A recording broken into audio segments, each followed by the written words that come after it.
St. Mark. The warning signs were all there. The tingling on in hair. The loudest voice was your own. That was it. So this is my fantasy, to be here with the great poets, Chris Brandt, Ann Waldman, I mean the whole crew. And so thank you. But the issue is why do they want to irradiate us? And it has a lot to do with the reason I was showing you that film, which is from the interactive version of my book coming out. Is there's a reason why the issue of nuclear power and my being in that woman's room without my pants on is all very much related. And if you saw in the film, there was some numbers.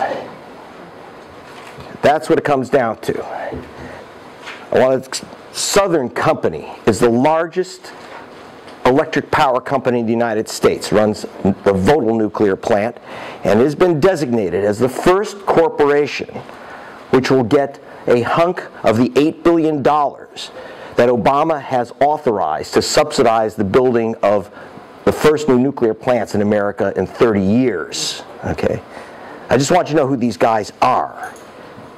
So the reason I was in a room had to do with the investigation of the murder of Jake Horton. Or maybe it wasn't a murder. All I know is that Jake Horton was a senior vice president of the Southern Company, the new nuclear plant builder. And he said he told the chairman of the board, the CEO, that he was about to go blow the whistle on the company. He'd had it. He's going to the Attorney General. For some reason, he borrowed the company plane on that mission. 12 minutes after the plane took off, it exploded all over Atlanta. Now, I wanted to find out not so much who killed Jake. That's what happens in this industry, by the way. That's part of the game. I wanted to know what he had in his bag, which blew up. And I think he had this. Okay? And what this is, you'll have to take my word. See, I'm just like Joe McCarthy. I say, I've got documents. The difference is that I actually have the documents. This is a listing of spare parts for the Vogtle nuclear plant and other spare parts in the company that they were keeping track of because they didn't actually exist, but they were charging the public for it, millions and millions and millions of dollars. Massive fraud. But like any good company, they kept a very careful account of those things. And needless to say, I'm not going to tell you I got a hold of it. Doesn't matter. That's my job. But I want to tell you that these are the guys. Okay? I don't think that Obama should hand over $8 billion till they can tell us exactly where the parts are of both Jake and for the nuclear plant. Okay? And who's paying for it? Now, am I worried about the resurgence of nuclear power? Okay. Well, we saw what happened in Japan, but that's okay. Because if you listen to CNN, you watch CNN, you saw Anderson Cooper, he told you that there was a 9/0 earthquake, which was far bigger than they ever expected at Fukushima. It shook the plant and it melted down. Okay? But what they don't tell you is that on Anderson Cooper's planet, see, they defecate through their eyes, it goes over the airwaves and goes straight into your brain. There was no 9/0 earthquake at Fukushima. Okay? That was 100 goddamn miles in the ocean, in the Pacific Ocean. By the time it hit Fukushima, it was about between 7 and 8. Now, if you know anything about logarithmic scale, Richter scale, it was moving at about 500 Galileos. You don't have to know that, except that's a measure of shake in the shake, rattle, and roll seismic business. Okay? And let me read you this quote. It's from someone's notebook. The notebook of a nuclear engineer who was the chief nuclear engineer at one of the major nuclear plants in the U.S. for Stone and Webster Company. And his notebook says, Wiesel was very upset. This is better than any poem. Actually, it's a great poem. It's the real poem. Found poem. Does that count? Yeah. Found poem. Okay. Criminal poem. Indictable poem. Wiesel was very upset. He seemed very nervous, very agitated.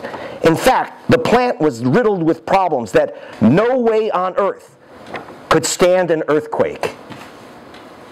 The team of engineers sent in to inspect found that most of these components could, quote, completely and utterly fail, end quote, during an earthquake. That was before Fukushima. We got these notebooks. The company, the nuclear engineer that wrote that, confessing about the reason why Wiesel was nervous is that it's a federal crime to fake what's called the SQ seismic qualification tests. It's a federal crime, and he was told to change the score of the nuclear plant at Shoreham, New York, from passed to failed, from failed to passed, so that it could withstand a seismic event. Now, that was Stone & Webster Company. Shapeshifters corporations. You know, remember that now they're human beings, except one, they can't die in Iraq, but they can shift their shape. I brought the evidence to a jury here in New York and Brooklyn. They found the company liable for racketeering and fraud and hit them for $4 billion. So they changed their name. And the company that will receive the $8 billion from Obama with Stone & Webster, Jake's company, but it will be built by Stone & Webster, the guys that fake the earthquake tests. Fukushima has been built and will be rebuilt by Stone & Webster, the guys that fake the earthquake tests. Okay. In case you can still sleep at night, I got more.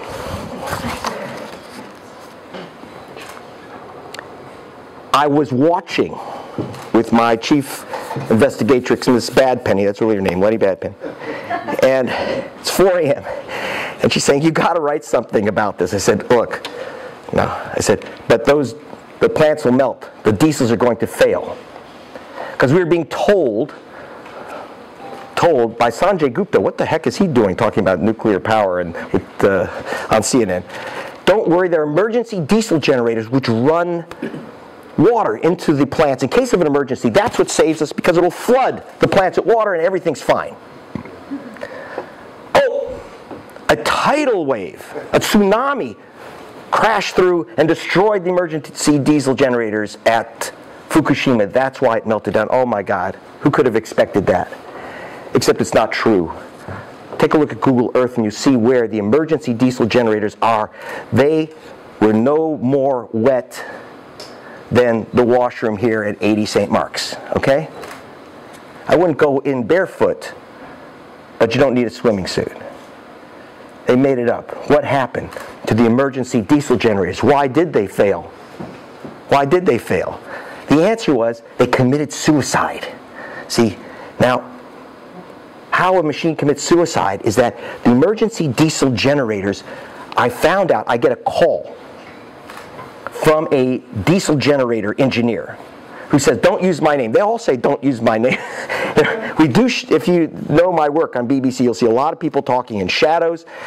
You see a lot of, in fact, if you have documents, please give them to me. I will, I'll go to Guantanamo, wear the orange suit for you rather than give up your name, all right? But give me the stuff. But this guy tells me about the emergency diesel generators. He said, I warned them about flooding, but I said, but there was no flooding, so how come they died? He said, well, they're not really designed for this type of event. I said, wait a minute. You're telling me that the emergency diesel generators are not designed to work in an emergency. And he explained, okay? Emergency diesel generators, they look big. They're like 4 times the size of this stage, and they make a lot of frickin' noise, okay? You got to hear one of these things. I mean, the whole building shakes. It sounds really, really, really impressive. They don't, except there's a problem. They are taken off of old cruise ships. They were used to turn propellers on old cruise ships, which if you ever notice a cruise ship, it doesn't like shoot out at 140 miles an hour out of a dock. But that's what it's supposed to do in case of a nuclear accident, is 12 seconds to get up to 20,000 RPM, which it cannot do. So how do we know that? He said, when he told me that, I wasn't surprised because I had this from another nuclear engineer diesel inspector. Okay, this is record, my last visit to Loco. That was the guys that we put out of business. I pressed them. I did not know why there was vibration in the crankshaft. I was unable to impress them sufficiently. You have to know, engineers are great because they keep daily logs. They're better than poets. You think you fill up notebooks? Wait, you should see engineers every single day. They write down what they're doing. Get their notebooks, and you understand a little about the people that rule you and would irradiate you. Okay? Weasel. Okay, that was we had before. Weasel with the seismic event. Oh, by the way, you say, oh well, New York. They're building plants in the South. They're building all these different places, right? We don't have to worry about it because we don't have earthquakes. Well, a seismic event is also a Valentine from Al Qaeda. It's a truck backing up into the plant. So here, in this case, this guy said the diesels don't work. We actually made them at the one plant, opened them up and tested them. The first generator at full speed. First generator, crack, pop. Second, crackle. Third, snap, crackle, pop. All three generators gone. They might as well at the nuclear plants in the United States, in Japan, Germany. Everywhere that we have nuclear plants, and the 4 plants that they're going to build will be relying completely on these emergency diesel generators. They might as well put up Christmas tinsel to protect us. So that's all I wanted to tell you today, which is that a nuclear plant is built with steel and cement and lies and fraud. And that's the takeaway for today. So that's what I want you to remember.